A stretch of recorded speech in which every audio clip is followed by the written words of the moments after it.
Imagine you're a VDV paratrooper, the apex predator of the Russian military. You're told you're on a routine exercise, but suddenly you're in a helicopter screaming toward Kiev. The plan? Seize Hostomel Airport, decapitate the government, and be home for a victory parade in 3 days. This was Putin's ultimate flex. A political coup, the main design to paralyze the West before they could even tweet about it. It was supposed to be a surgical strike, clean, fast, and legendary. Instead, it was the start of the biggest military cluster of **** in modern history. The VDV hit the tarmac, expecting a cakewalk. What they got was a digital slaughterhouse. The core of the defense was the 4th National Guard Brigade, many of them young conscripts who fought with the ferocity of seasoned veterans.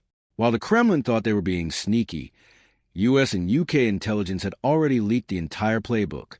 This wasn't just a battle for a runway. It was a battle for the soul of the country.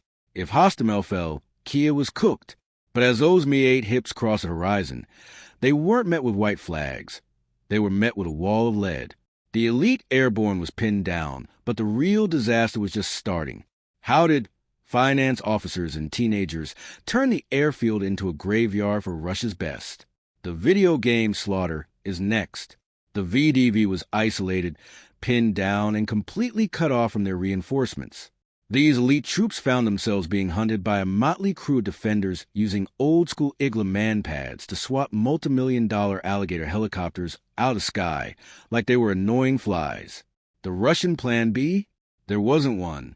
The 1,000-man reinforcement wave was aborted because the airborne couldn't even control the perimeter. By sunset, the Ukrainians launched a counterattack. One Ukrainian soldier described it as playing a video game, just picking off the exposed Russians from the tree line. This was the moment the Russian invincibility myth died. The VDV, Russia's pride and joy, was sent into a full-blown retreat by a bunch of amateurs. This tactical failure snowballed into operational stagnation, and by the time the massive 40-mile convoy from Belarus arrived, the element of surprise was long gone. While the ground war was a mess, the naval front was getting even weirder. On day 1, the Moskva, the flagship of the Black Sea Fleet, sailed up to a tiny rock called Snake Island. They told the 13 defenders to lay down their weapons or be destroyed. The response? Russian warship. Go F*** yourself.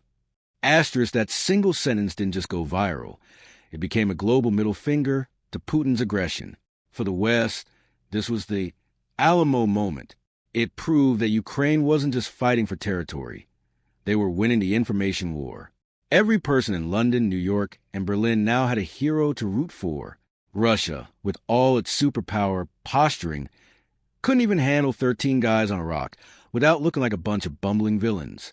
A few weeks later, the Moskva got its final faithful moment. This ship was a floating fortress with triple-tiered air defenses, built to survive a NATO barrage. But on April 14, 2022, 2 Ukrainian Neptune missiles slammed into its side. The flagship of the fleet was sent to the bottom of the Black Sea. The Origin Untold secret? The crew was so undertrained and fatigued, they didn't even have their radar tracking systems active. They were blind in a war zone. Today, the Moskva is a world-class dive site, a 50-meter deep monument to Russian incompetence.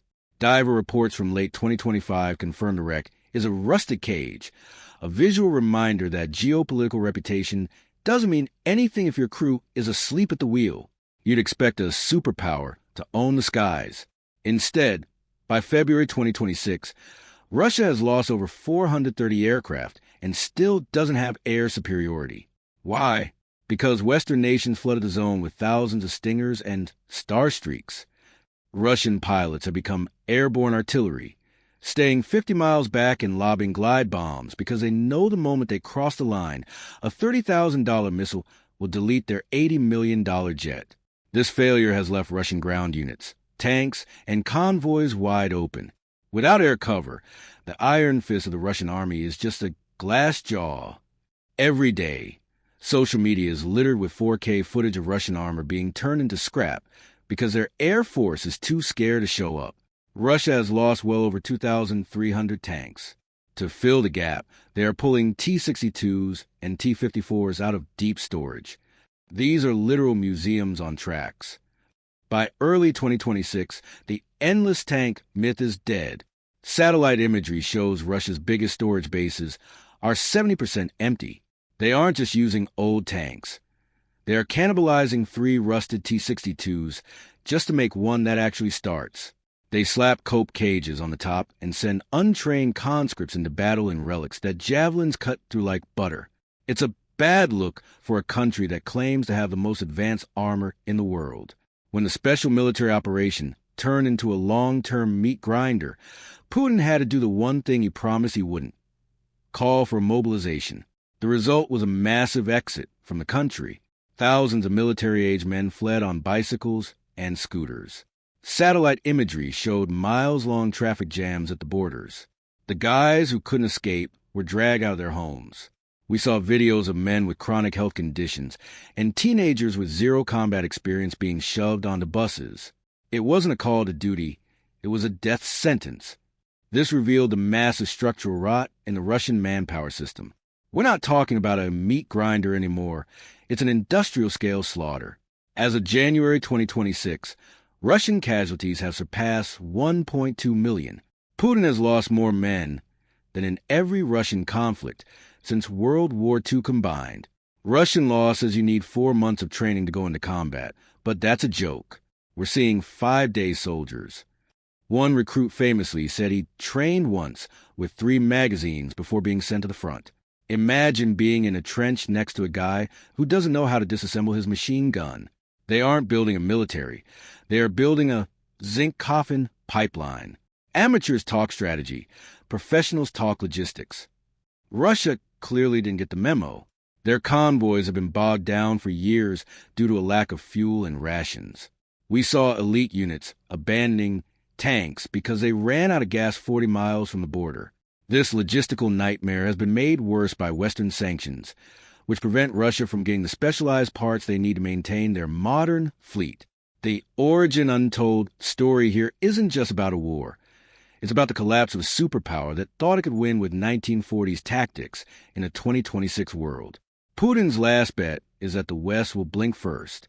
But while he waits, he is liquidating his country's wealth, its youth, and its future. Putin gambled Russia's entire future on a 1940s playbook, and he lost. With 1.2 million casualties in a shattered economy, the Great Bear myth is officially dead. This isn't just a war. It's the collapse of a superpower in real time. This is the Origin Untold. To see the Ukraine frontline collapse or the B-2 Spirit bomber in action, click the videos on your screen now. Hit subscribe and join the inner circle.